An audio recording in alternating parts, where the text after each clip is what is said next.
Okay. So good morning, everyone. I'm Gina Sudam. I'm the president of the Wyoming County Chamber of Commerce, and you've joined us this morning for our Restart, Rebound, Rebuild series. We are working with experts and all of our members to work through the COVID-19 crisis and get through this and hopefully have all of our businesses succeed in the end. So we're here to answer all of your questions. Today is our follow-up from the employment law, human resources, health benefits, and we also talked PPE this week. So I'm going to start off because I do have a few questions that were sent to me.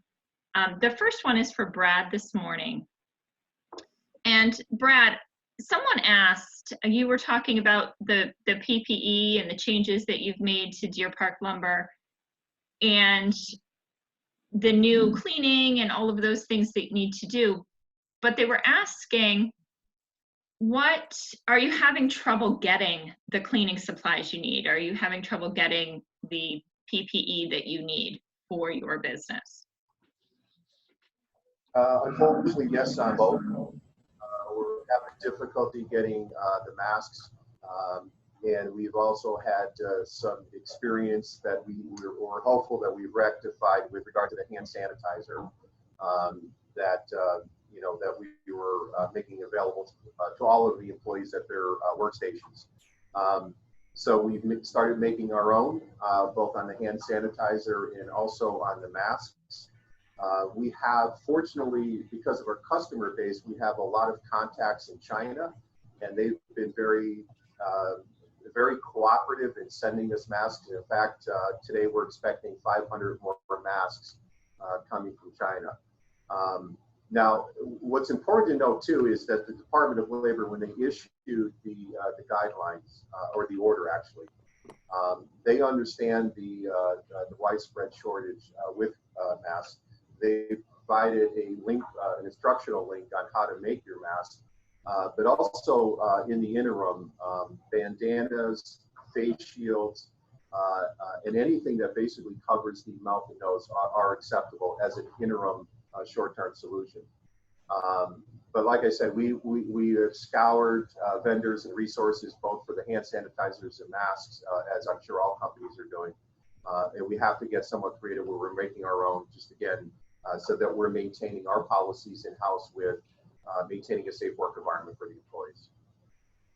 Great. Well, we appreciate your feedback on that. And certainly, as more businesses think about what their opening is going to look like, I've seen some Facebook posts about how can I get disposable masks, right, for places like salons that are in high contact with a lot of people.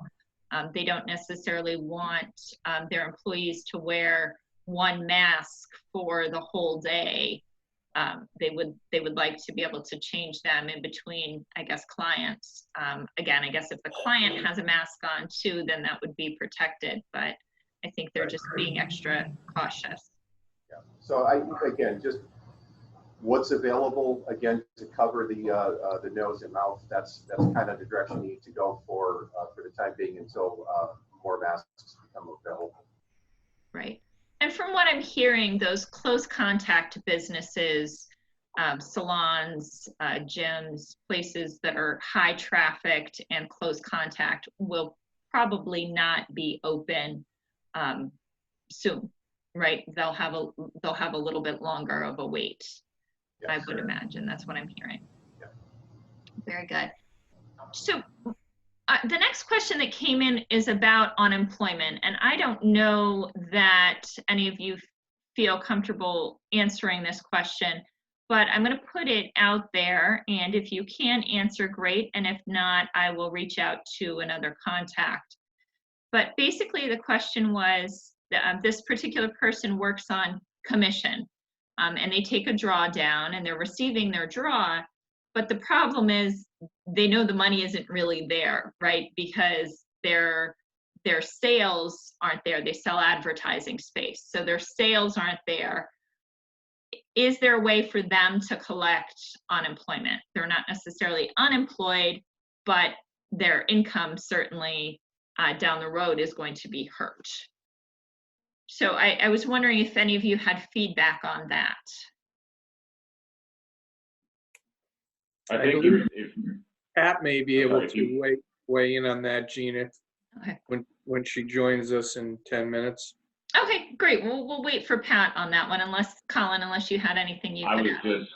I was going to say the exact same thing Tom said, because we recently had a client of ours contact us on a similar question, where the person has a draw and they receive the draw every week, and then commission, they're 100% commission, but they get the draw. So they subtract that out, and they're kind of wondering, well, what do we do now? Because it can't work really with customers. So, and I know Pat had spoken to them Okay, yesterday. great. So we'll wait for Pat on that question. How about other questions or things that you didn't feel we were able to get to on Wednesday or Monday? I think one of them was the open enrollment, right? I think we talked briefly on that, but you had some other comments about open enrollment and what happens at the company. I did. Actually, I was going to speak on Cobra. Okay. There's a few issues on that, and we're getting all sorts of questions from clients in all the different wheelhouses that we run, because the way we're, as you know, the way we're formed and the way we're, like, our whole model is everything kind of dovetails together. So HR touches benefits, benefits touches risk management, and you know, all the way around. So one of the common things was this Cobra question kept coming up, and we talked about it briefly Wednesday, and I said I've got a little secret for people, but now some employers will know this. It's not going to be a huge revelation for some people, but other people, it could be a godsend as far as helping them.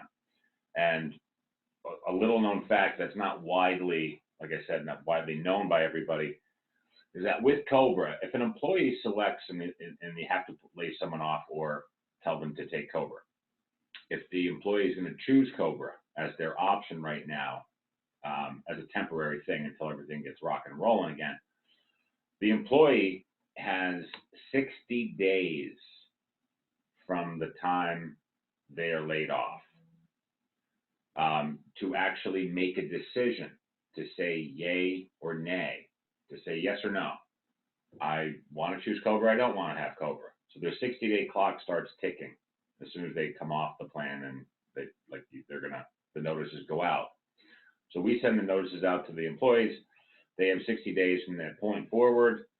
After they elect or choose yes or no, after they elect, say they're going to take Cobra, they have 45 more days to actually make the first payment to the employer for the Cobra.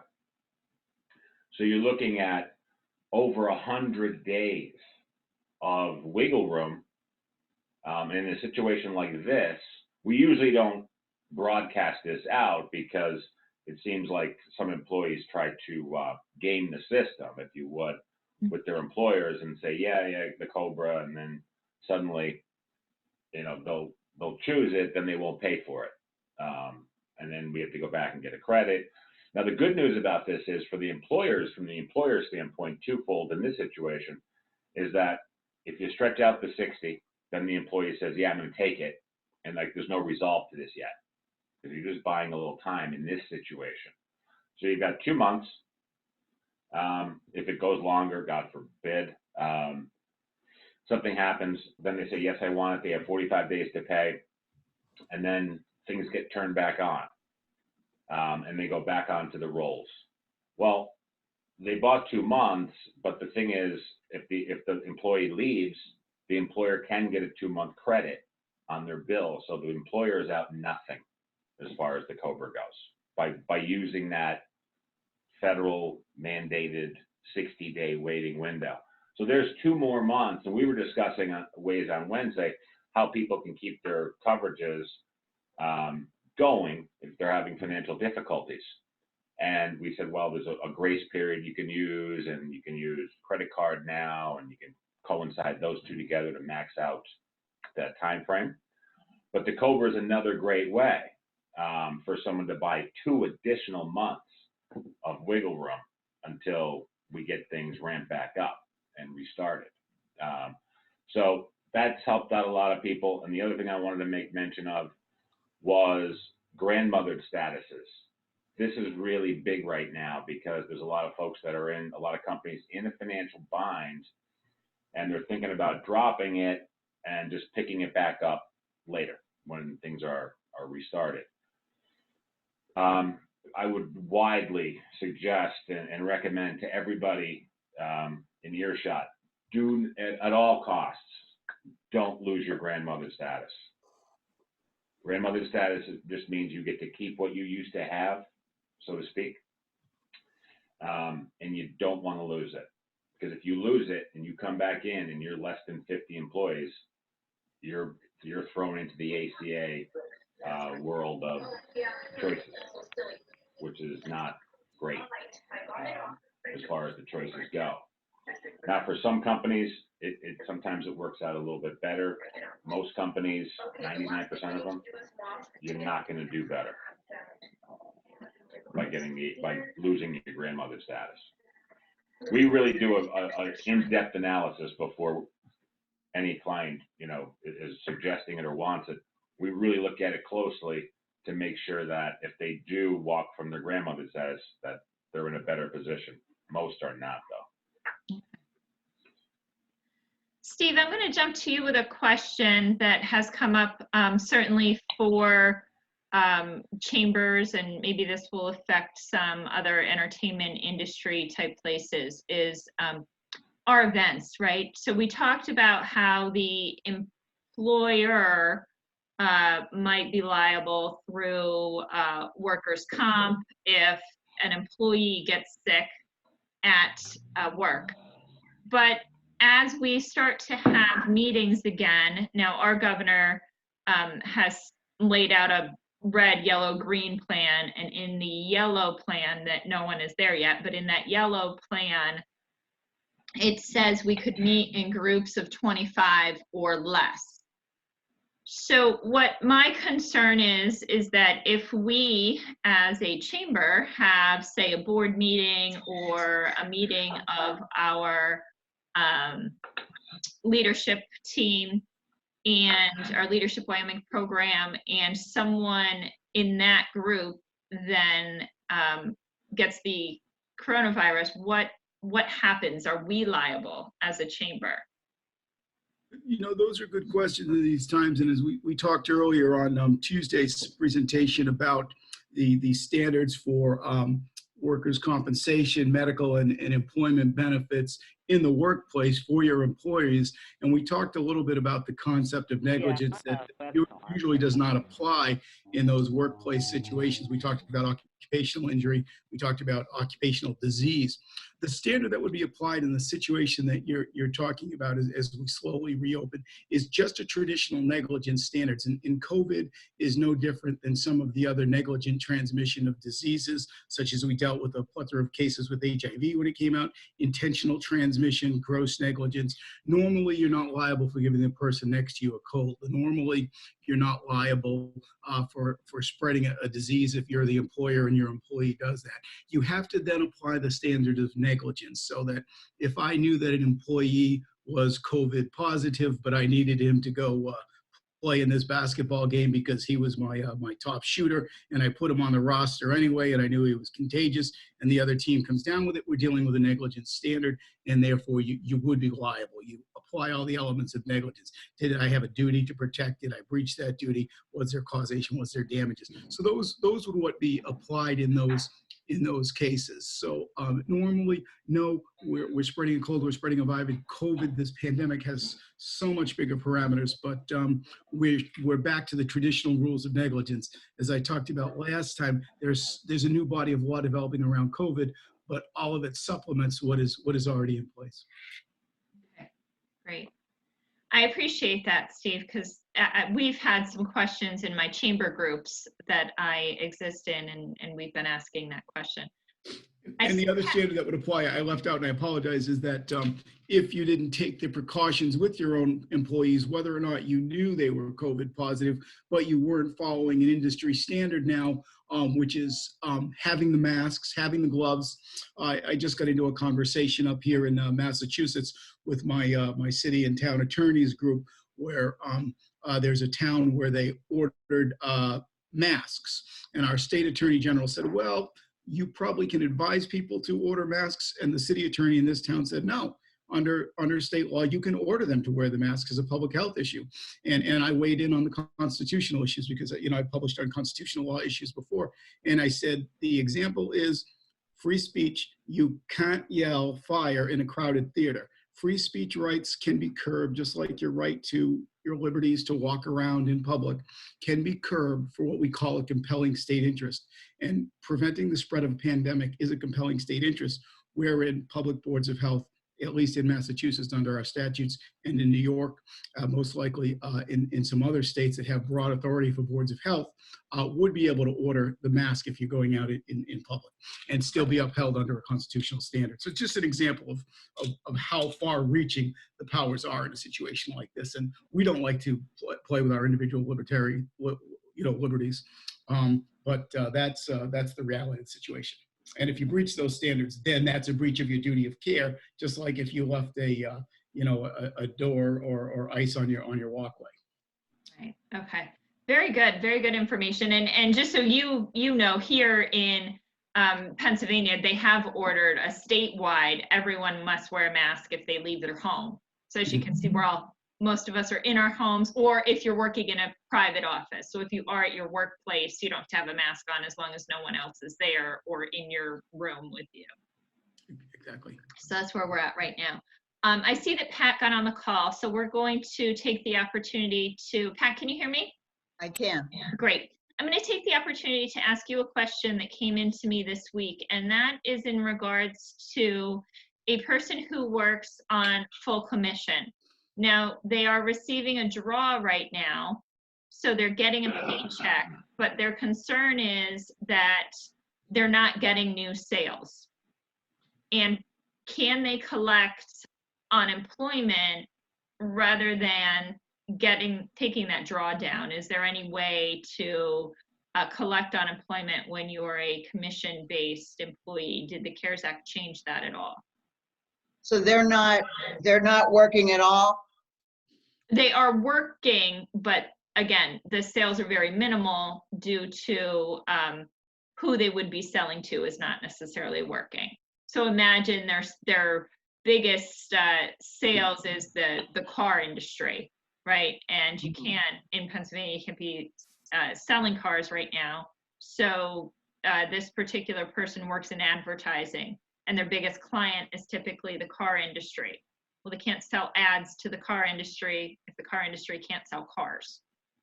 So they've significantly decreased the amount of commission that they would be receiving, but they're still receiving that draw on what would hope to be, future income. But they just don't know that future income is coming, and now they're getting a little worried that they may owe money back to their employer and so on.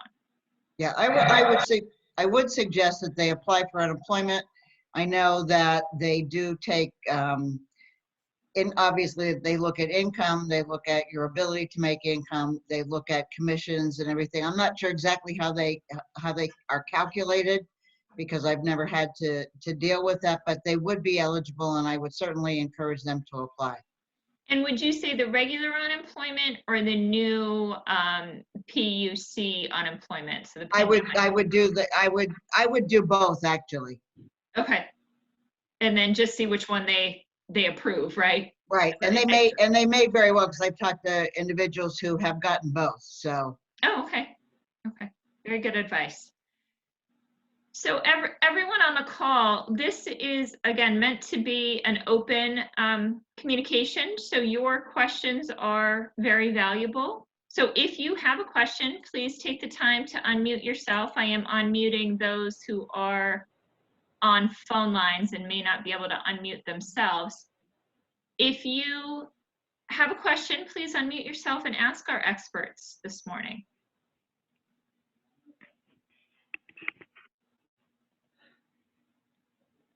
Everyone's quiet. You haven't quite had your coffee yet today. Matt, how about you? You're always good for some questions. What do you have? No, I think a lot of the questions that I'm hearing from others, for the most part, you guys have done a really, really good job of answering. I think that the difficulty is going to come in when we start to discuss what happens with the PPP loan forgiveness as a tailwind to the employment issues, based around, well, I offered the job, they didn't come back. Why am I going to be punished for this now? And then there's some other questions that we're getting based around how do bonuses for employees on the back side of this, employee retention bonuses for those that worked during this. What does that effect have to PPP loan forgiveness? If we had 10 employees, 2 didn't come back, and I want to reward the other 8 that are there, what does that do from the standpoint? So a lot of the questions I'm hearing is kind of an interplay between the 2 portions, both employment and PPP. Great. And I think we will do a follow-up call with some PPP experts probably next week. We've been thinking about what that might look like and how we can squeeze that in, or maybe alter the schedule to get that on board for next week. And here's a question I can pose this, Steve. What's the biggest question that you're getting that we haven't asked in the last, in the 2 days this week? And I'll ask that Colin thinks about the same, and Bill, maybe Pat if she's there. I don't see her there, but what's the one other thing, Brad? What's the one other thing that you guys are hearing in your positions we haven't covered this week that would be important for us to know? I think the one that I see is more of a future question, and that is, we hear, I hate these slang words and things, but these words that I say the millennials invent, but now the thing is the new normal. What will the new workplace normal be when we come back? And we saw a lot of this in the calls, the questions on Tuesday. If we're doing this now, what happens when we come back? But this is the opportunity for you to fix any gaps in your workplace employment rules, not just for pandemics, but just in general, that you see there are so many rules that could apply generally that if they're not in place now would have helped you. But that's what I'm not hearing enough of the questions about. But I noticed that a couple of the questions came in for Tuesday. Yeah, what are we doing next? I think that's the most important thing for the next phase. But right now, folks are worried mostly about their compensation. And the sales question is a very good question. How are we handling the folks with sales? As Pat said, apply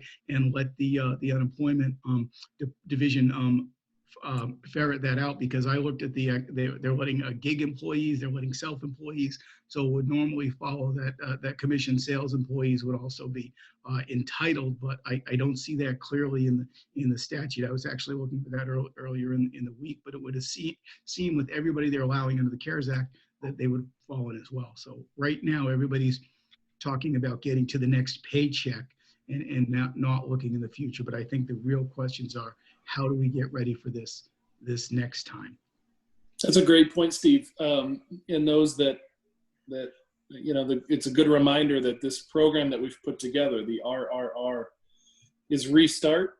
How do we get our businesses back open and then rebound? So what can we do to make sure that in that first 3 weeks that we're open, we have the protective equipment, we're doing everything we need to from a tax standpoint, we're marketing the changes that we made. And then the last portion of ours is called the rebuild portion.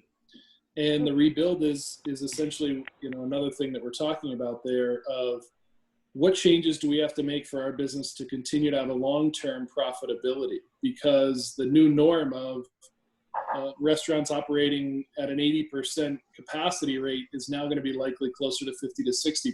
So how do we make those changes, then rebrand that? And then what do we have to do with employee handbooks along the way?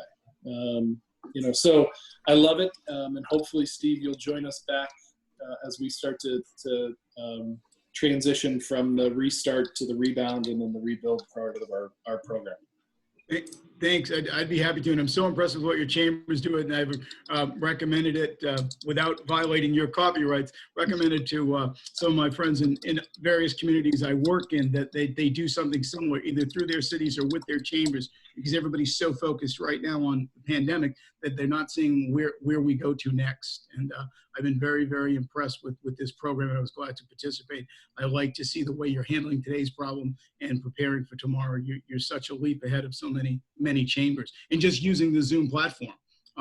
You know, the in-person meetings went away right away, and you folks jumped on the Zoom platform. So I've been really impressed with that. And like I said, in other communities I've worked, I've made suggestions to leadership to do that. And I hope you keep on going on.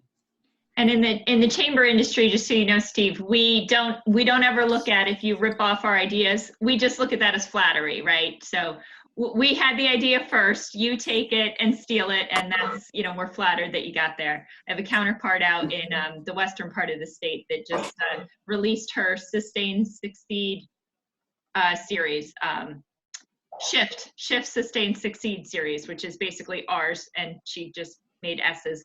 So we were thrilled, and I've been thrilled to work with her, and she's actually participated in our calls and is going to follow our exact model. So happy to help.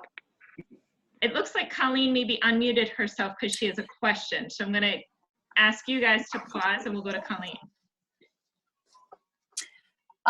The governor spoke earlier, I think this week, maybe Monday, and had said, our question was posed about the unemployment with employees making potentially more on unemployment than they are while working. And if they're called back to work, they choose not to. And the governor said there's really nothing you can do about that, pay them more. We spoke with council, and they said you absolutely have to, you know, challenge that with unemployment, and they pretty much have to come back. I just didn't know if anybody had any further guidance on that. And if, I don't know, it's going to be tough, I think, to get some of your workforce back. I guess you can fill their position, but do you think that'll be something that people run into?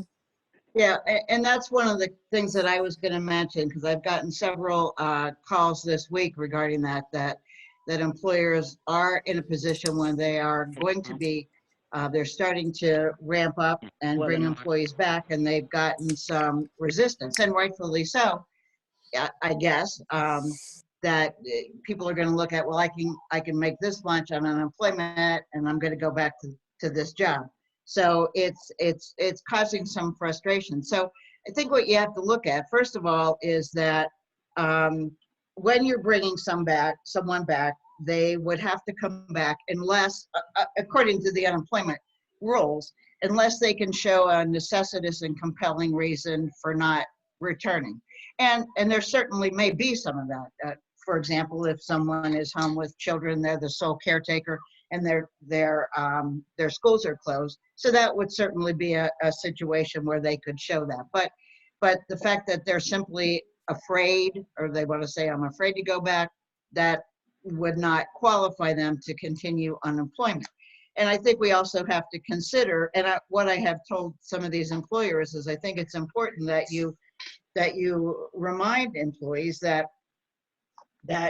you need them, you need that position, and you know, certainly they're employees at will, and you could terminate them if they're not willing to come back. So I think those are the two important pieces, that they are at will employees, and I think that, and there are certainly from an employer standpoint, if they're looking for employees, there are certainly a lot of individuals who are currently unemployed, and they fall into the category of they want to get back to work. So it should be relatively easy to fill positions if you're losing employees that just simply want to see if they can ride out the unemployment wave.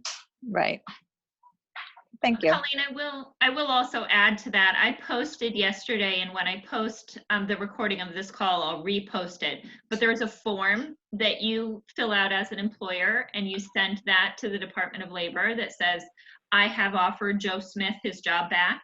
Joe refuses to come back, And then when you send that to them, they're no longer eligible for unemployment. Oh, okay, great. I Yeah, didn't and see you that. can get Thank that you. form online on the PAUC site. Right. Okay, great. Thank It's you. on the chamber site as well. So I'll post it with this call so we have, again, the pieces together, but thank you.